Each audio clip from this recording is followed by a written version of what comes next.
My wife, actually, I think she feels guilty about it to this day because it uprooted her entire life and plans. But I think for my 20th or 21st birthday, I can't even remember now, she bought me a book about home brewing. She's like, well, Caleb likes beer and always likes to build stuff. This will be an entertaining book for him. And, you know, that was it. She didn't think it would change the trajectory of our lives, literally. I'm Caleb West. I'm one of the founders and brewers of Pondeseta Brewing Co. Partnered with one of my close friends, Trevor Martin. We've known each other for more than a decade and decided to both move back home to open this. Well, I was in bands, and so that was like my hobby, is kind of playing. Did a little tour with my last band that I was in. And then my family, my wife and I had a new baby, so she was like, I think you should stop touring and doing all that. So I was like, okay, cool, I want to be a family man. But I needed a new hobby, a new outlet. So I started home brewing, and I actually told her that it would be cheaper than me buying beer every weekend, which turns out is absolutely not true, especially today now that we have a brewery. I loved home brewing. I met with a friend and we were brewing a lot, and then I was traveling to Dallas for my job about every 6 weeks. I was coming back and forth with that, and that scene was just starting to take off. And come back home and there was nothing here, so then we brought it back and just decided we're going to start a brewery, and we did. I'm Jared Reed. I'm the co-owner and head brewer of Long Wooden Spoon Brewery, also known as LWS Brewing. We started here, we're actually started our 5th year selling. We've been here 6 years. Amarillo is its own creature. You can't really compare it to like Dallas, Austin, any of those things. Even though we want to, we're not. And it's hard to explain to people until you live here. It's something that the people that live here they set a pretty high bar. I mean, you see it all the time in reviews with places that they set that high bar.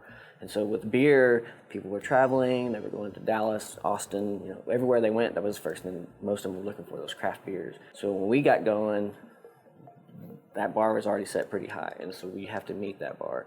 And sometimes we have to push that bar even higher. And that was the most difficult thing, was making sure that our quality was there and we keep it there. I mean, when we first started, this kind of thought, and Tallahassee didn't really even have a brewery, but there was a few places where I got to explore like import craft beer, from Germany and England and things like that, and then some places that focused on current American beer at the time. And so it really opened my eyes to a lot of the things that were available to us. Really, it's the market has just, overall, nationally, it's changed. So as people travel, like I said, that's one of the first things they look for is a craft beer place, even a craft distillery now, even a winery. They're starting to go to those things, and they come back, and because of where we're located in the nation, Amarillo, we're kind of slow to pick those things up. Is what's on the East Coast and West Coast. It used to take 2 years or more before it came here, before it ever caught on. Now, because of social media and the internet, those things catch on a little quicker, because people go and they post online, hey, this is where I'm at, this is what I'm drinking, I really love this. And so those trends change a lot faster now than they used to. So you can't really sit on it, but it's just, plus the manufacturers are starting to bring stuff in a lot better because there's a demand for it. And that has helped. Used to, you'd go to Dallas and you'd get a beer and we couldn't get it here. And now we're able to get those things here. Can't get everything, but it's getting better for Amarillo. After Tallahassee, we moved to Austin, and immediately we're blown away by the amount of craft beer culture there. Breweries were popping up everywhere and quickly. That's when I reached out to Trevor and was like, okay, we should really do this. We looked at Austin, we considered Lubbock, where Trevor was living. My wife's from Florida, so we actually considered Tampa area very briefly. But around this time was when the Canyon local option election happened and Canyon became wet. Trevor and I both grew up in Canyon, so that was sort of the initials, wow, well, things are changing at home. Never dreamed of having a brewery in Canyon or Amarillo, Texas. And our friends opened the Imperial Tap Room. They seem to be having a really good start, and we're looking at places like Crush in downtown Amarillo and Yellow City Street Food, doing this forward-thinking, higher-end food, craft culture, beer. It could work. Our very first beer we had was our 6th Street Wheat. which is the first beer that we did on the home brewing side, over and over and over to make sure we were consistent all the way through. And so we did that over and over. That was our first beer, and then our Texas Woody Twister, which is a Belgian wit. That was our second, and then we had our 501st Dunkelweizen, which was something we did over and over. What is a wit? I mean, describe it. A Belgian wit, it's a pretty light beer style, and wit just means white in Belgian.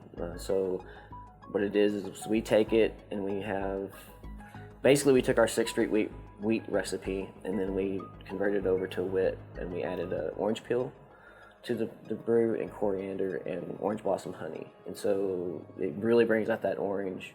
So probably on the market, the big guys, Blue Moon is probably the most popular one. In my opinion, it's a little heavy for a Belgian white, but ours it should be a lighter beer. And that's one of our beers that when we brew it, it moves quick. It doesn't stay on its taps very long. The Dunkelweizen just means a dark wheat beer. And so Dunkel is dark and Weizen is wheat in German. So it's a dark wheat beer. And we developed that one. My best friend's father-in-law was stationed in Germany when he was in the army, and he was talking to us about this Christmas beer that they had. And he wanted us to brew it. And I was like, well, what was it? And he's like, I don't remember. It was just dark and it was Christmas. I'm like, well, that didn't help any. So I did a lot of research, finally found out what I thought it was. We brewed it. He said that was it. And so we brewed it for him, and we named it. It started out naming it after his unit, the 501st. And then it's kind of gradually, because we're such big Star Wars nerds here, it has gradually coalesced with the 501st Legion in Star Wars. It's awesome to see all the restaurants in town that, have the capability of adding more taps and adding, craft beer. It's really expanding. People are starting to understand what an IPA is, or a sour, or an amber. There's essentially, 3 primary focal points in a beer, if you will. So there's the hops, there's the malt, and there's the yeast. Obviously there's water included in this process too, but those 3 points can be like the focal point. All of it plays together in a very important way. But the amber ale is our American amber. It actually looks a lot like this. This is our Oktoberfest. It's called Volksbier. But our American amber we keep around year-round. It's actually one of our most popular beers. But it's a malt-influenced beer, or malt-focused beer. And so the emphasis is on these sort of bready, caramely notes. It doesn't finish sweet, but it doesn't finish super bone dry either.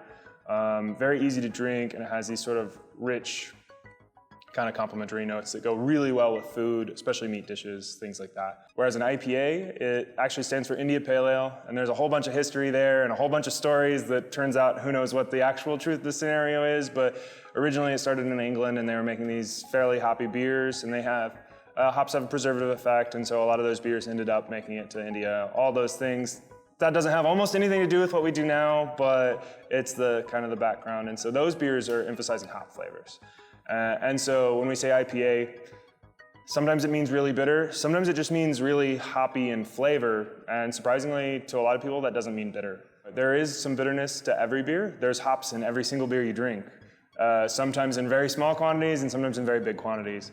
In fact, some of our most popular IPAs have the most hops we've ever put in a beer, and they're not incredibly bitter, but they're incredibly flavorful. And so a lot of American IPA these days is actually more like fruit flavor in a way, although no fruit might be used. It's flavors that come naturally from different hop-like varietals. And so, one of our most popular ones recently was called Pyrite, and it was brewed entirely with Citra hops. We used over 4 pounds per barrel, so the recipe had like 44 pounds of hops in it. And it wasn't bitter hardly at all, but it had this incredible texture and flavor and citrusy and tropical fruit notes. And then the third category for us is a yeast-driven beer. And so whereas the other two emphasize malt or hops, this emphasizes yeast, and that'd be something more like potentially a wheat beer or a saison, a German Hefeweizen. The hops and the yeast or the hops and the malt are there, but the emphasis becomes flavors that we derive from yeast specifically. Each tap room is different, so we're different from Pondeseta, we're different from Six Car.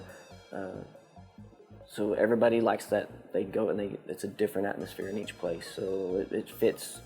They'll find their place they like, and some people, they like all of them, so they'll just travel, they go in between. But that atmosphere and the culture is just, the beers are different too. You know, Pondeseta has their styles of beers that they really focus on. Six Car has their styles, we have our styles. We got the doors open. That was both the most exciting and most stressful moment of my entire life. We just spent way more money than we ever dreamed we could spend to open a brewery, and then I had to tell people they couldn't have our beer because there was too many people inside. And so that was a crazy experience, but I think it was just a sign of what was to come. People told us you won't be able to sell IPAs.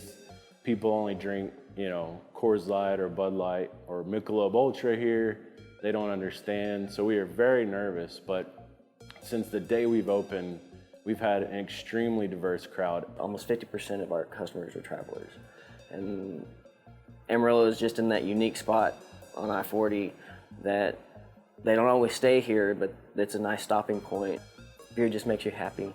So it makes you comfortable. It's one of those things that you can actually sit and have a couple and hold a conversation.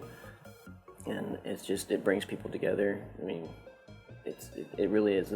That's one of my favorite things of this tap room is watching people. They're sitting at two separate tables, and the next thing you know, chairs are turned, and they're actually having a conversation, and they're talking, and they'll be here for 2-3 hours talking.